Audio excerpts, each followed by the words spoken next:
Hey everyone, welcome back to Techie Nester, the place where we dive deep into movies that made waves, missed the mark, or completely flew under the radar. Whether it's a forgotten classic, a controversial remake, or the latest release everyone's talking about, we break it down with no filter. If you love bold takes, honest reviews, and a bit of movie nostalgia, you're in the right place. Hit that like button, subscribe, and let's jump in. If you thought The Grabber was terrifying the first time, you haven't seen anything yet. The Black Phone 2 is dialing up the horror in 2025, and today we're diving deep into what you missed in the original, what's coming next, and why this sequel might just haunt you long after the credits roll.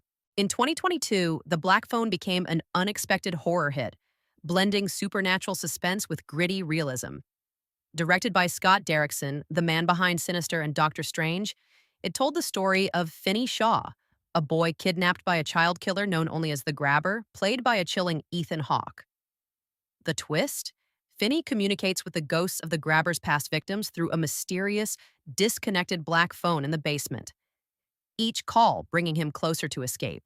Coming October 17th, 2025, The Black Phone 2 brings back director Scott Derrickson and most of the original cast, including Ethan Hawke, which raises major questions. Spoiler alert, the Grabber died in the first movie, or did he? What makes this sequel so intriguing? Hawke's return could mean flashbacks, ghost scenes, or even a supernatural resurrection. Gwen, Finney's sister, had psychic visions in the first film, and early buzz hints her powers could evolve.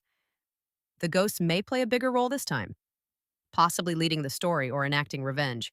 Unlike traditional horror, this series taps into childhood trauma, grief, and abuse, layered with supernatural elements.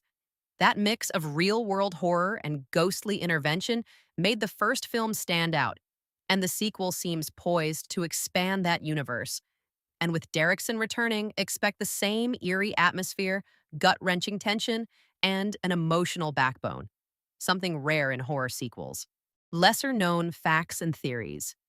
Ethan Hawke initially refused to play villains. The Grabber was his first real horror villain role.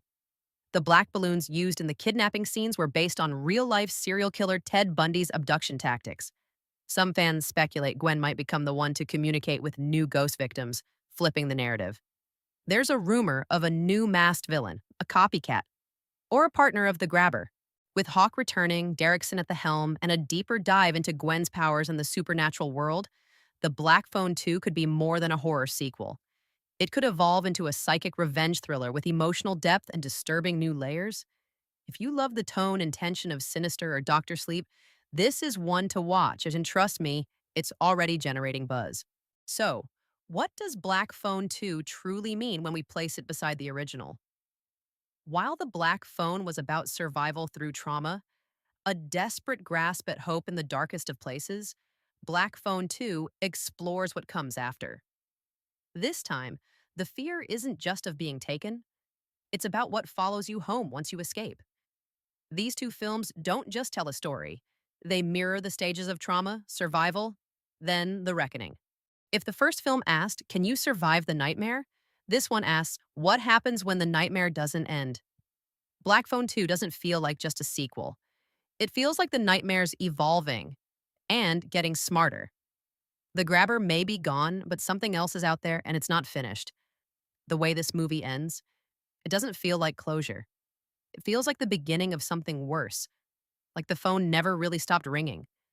It was just waiting for the next person to answer. What do you think the Grabber's return means? Are you hyped for the Black Phone 2, or do you think horror sequels never live up to the original? Drop your thoughts in the comments. And don't forget to like, subscribe, and ring that creepy little bell, because I've got more deep dives coming your way every week.